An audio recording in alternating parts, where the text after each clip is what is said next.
Hi everyone, my name is Steph, this is the Novelty Corner, and today I have decided to make poor life decisions.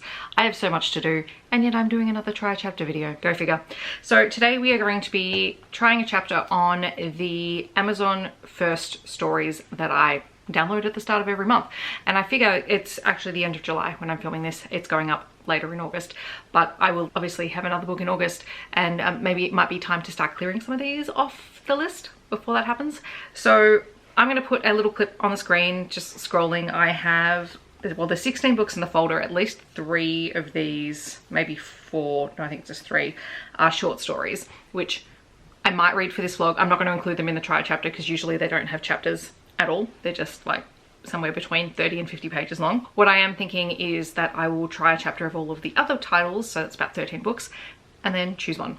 And then maybe you'll get a full-length novel plus the short stories in this vlog. We'll see if it happens all in one day, don't know, but that's what we're going to do. We're just going to go in order that they are in my Kindle folder, which means we're starting with In Any Lifetime by Marc Guggenheim. I have no idea what this is. This is a really interesting one. So it's called In Any Lifetime, and it is a sci-fi, or at least a speculative kind of, I think it's going to be a mystery story. We open up 2 years in the past, and I just had a quick look at the way the chapter breakdown because I wasn't sure whether that was going to be like a prologue and then we would have chapters, but it jumps forwards and backwards at different points in time because this is a book about parallel worlds. Our main character is Dr. Jonas Cullen. He, in this first chapter, is receiving the Nobel Prize for discovering that parallel universes exist, and he's also just found out that his wife, who he loves immensely, the first chapter you just see how much they are a couple, she is pregnant, and so that is their secret as he walks on stage to give his speech. The chapter ends with basically going, we didn't realize that it would be her last night on Earth.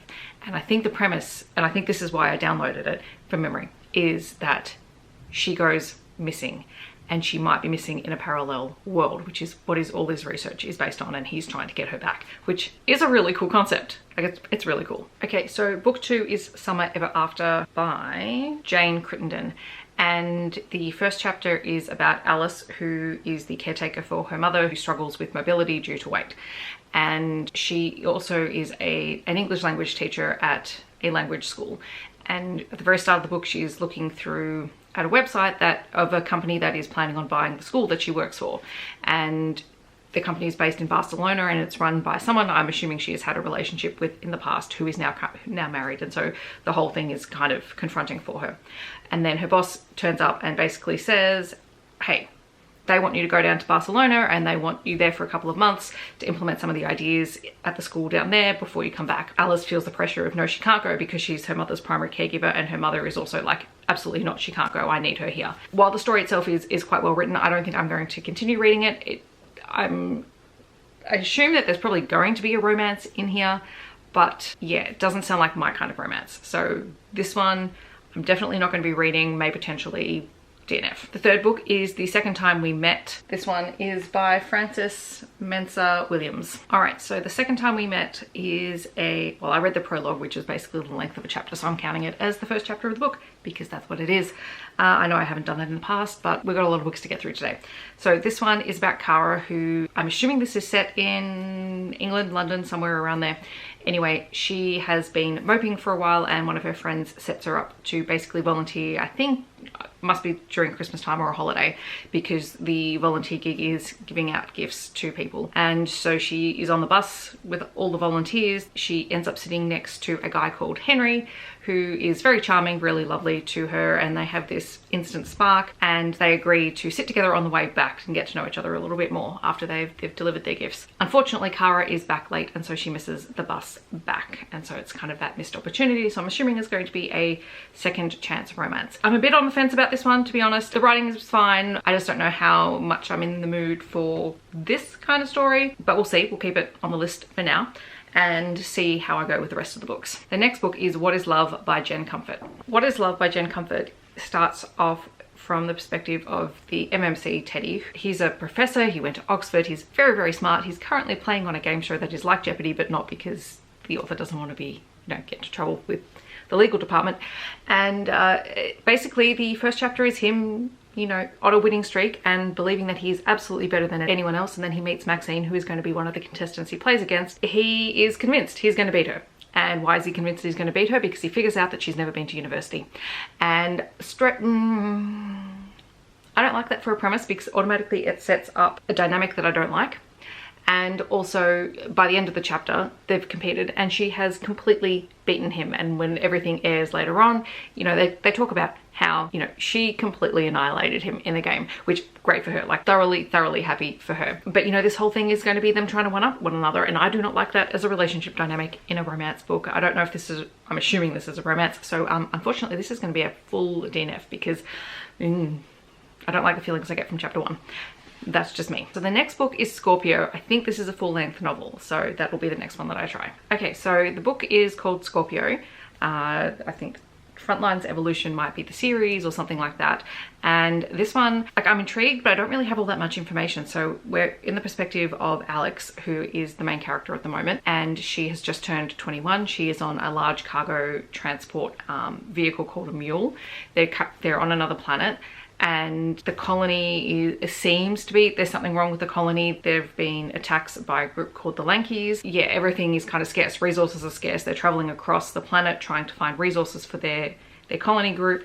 And by the time we get to the end of the first chapter, they're making a pit stop, basically to send up a drone. And they've also got Alex mines a dog that looks after and is able to detect the enemy. Yeah, it's kind of intriguing. I would probably need to read a few more chapters to get a sense of the world and where we are, but not a lot is given away in chapter 1. The next book I'm going to try is the first chapter of The Wedding Game by Meghan Quinn. Remember before when I said I wasn't going to read any past a prologue? I had to read past a prologue for this one, because the prologue is not told from the perspective of any of the main characters in the book.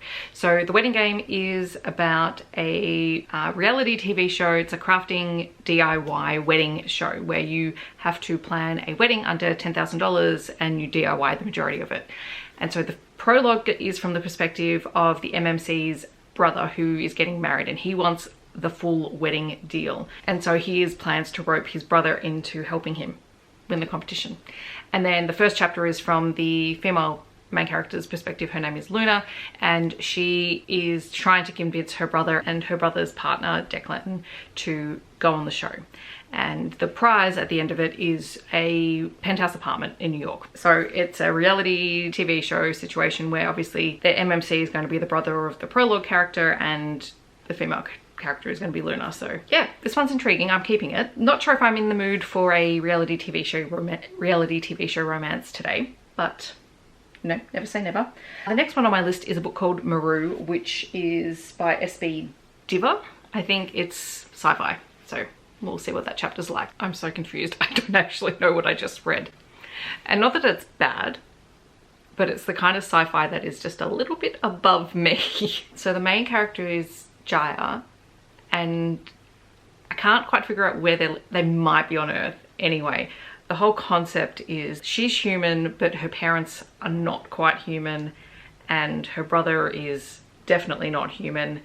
And I can't figure it out. Like, there's a lot of talk about genetic manipulation and creation of life, combining different elements and things like that. And that's just a bit above me, just a bit. So we're gonna move on. The next book I have is Almost Surely Dead by Amina Akhtar. We'll see if we come back into my space where I'm comfortable. Okay, so this might have been the most engrossing first chapter that I have read.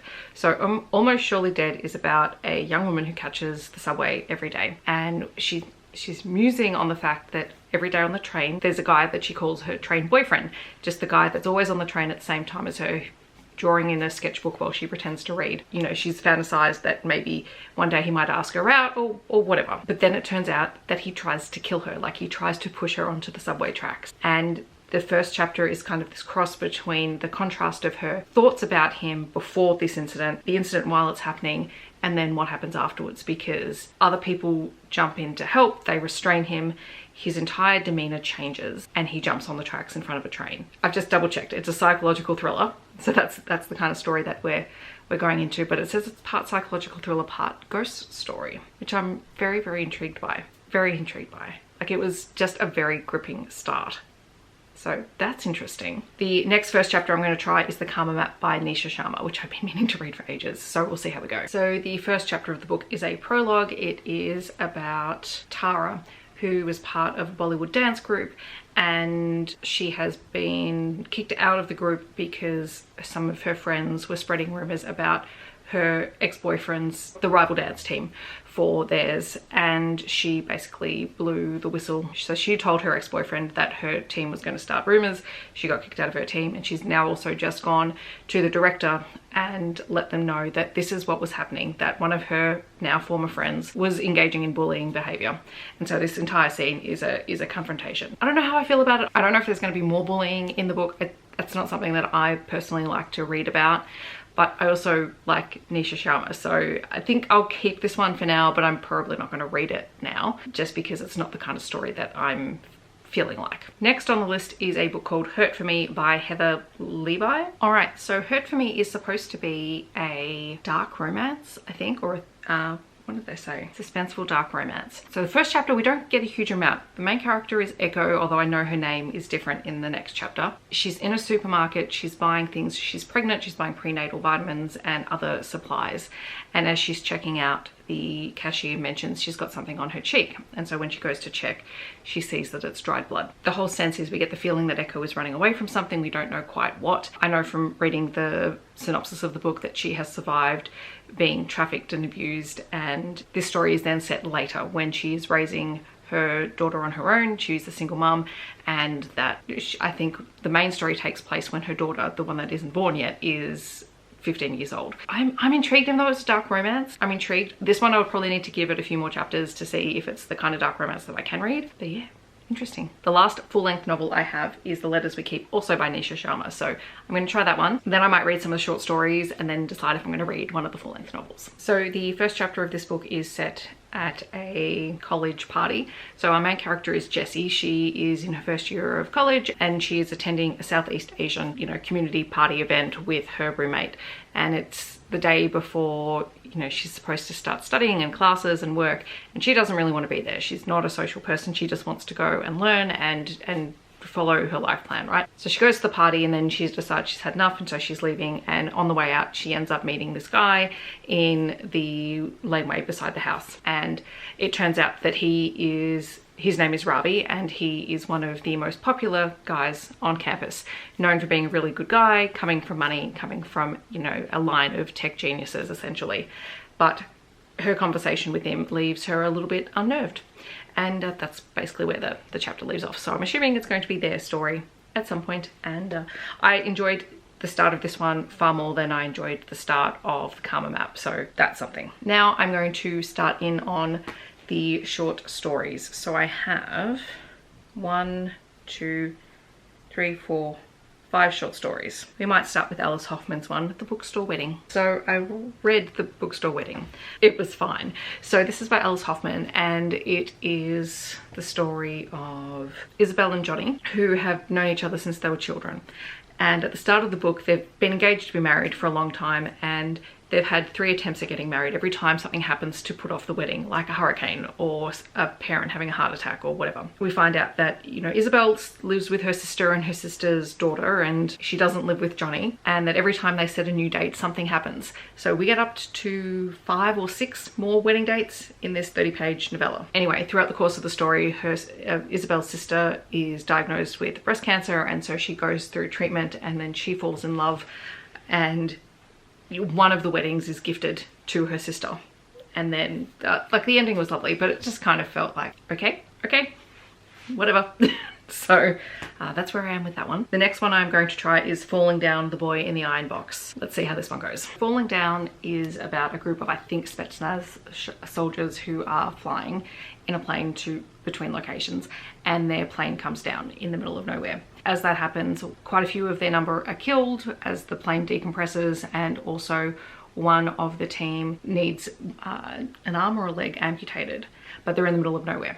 And so they decide, they've seen sort of in the distance as they were coming in that there might be sort of civilization or a town or something like that. So they decide to set off across or through the forest or wherever it is that they are in the cold to try and get to shelter. And on the way they're attacked by a pack of wolves. And then when they get to this shelter space area, the wolves are too frightened to go in. So of course they go in because why wouldn't you? Inside there they find a maze. When they get to the center of the maze, sort of the remaining team split up. One group stays with the man who needs the amputation, and the other two go to check that they're alone in here. And one of them finds this room that is guarded by dead mummified soldiers in a room full of spikes, and there is a box. What's in the box, you ask? I have no idea, because the story ends with him going, oh, maybe I'll tell them about it one day when I go back for it. This is a short story. I need some kind of resolution. That was disappointing. Next up is A Night at the Tropicana. Well, that was utterly delightful. So A Night at the Tropicana is about Natalie, who, it's 1969, and she is helping to host an auction night called A Night at the Tropicana, which is to raise funds to help people flee from Cuba under Fidel Castro's rule or revolution.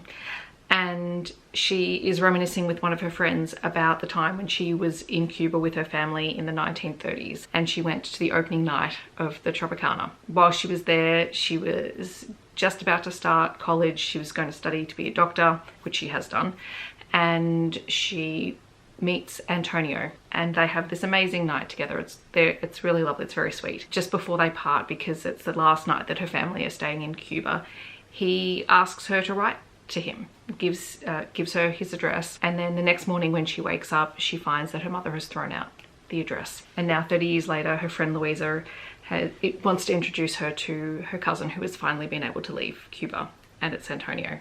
And it was so sweet. It was just really lovely. 41 pages of loveliness. I loved it. All right, we have two more short stories. The next one is called The Scenic Route by Christina Baker Cline. All right, so The Scenic Route is really interesting. It was another really good read, actually.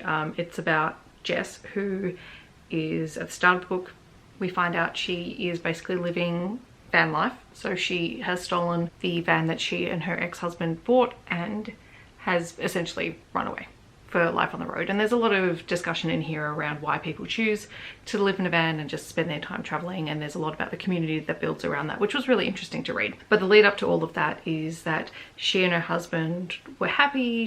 They had a son, Charlie, and when Charlie was 4 years old, their second child was born stillborn. This obviously sent Jess spiraling a bit. Then she found out that her husband was cheating on her, and within 12 months he was married to a younger woman and they had a daughter. Jess had started drinking, and then there were a couple of incidences that happened where she was drunk and she was driving, and in one case Charlie was in the car with her, and so she essentially lost custody of her son. And then we learn a lot more about her history and her backstory, and the fact that it is more than likely that her stepfather sexually assaulted her, and she's never really dealt with that. Her mother never accepted it, never believed her when she said that it happened.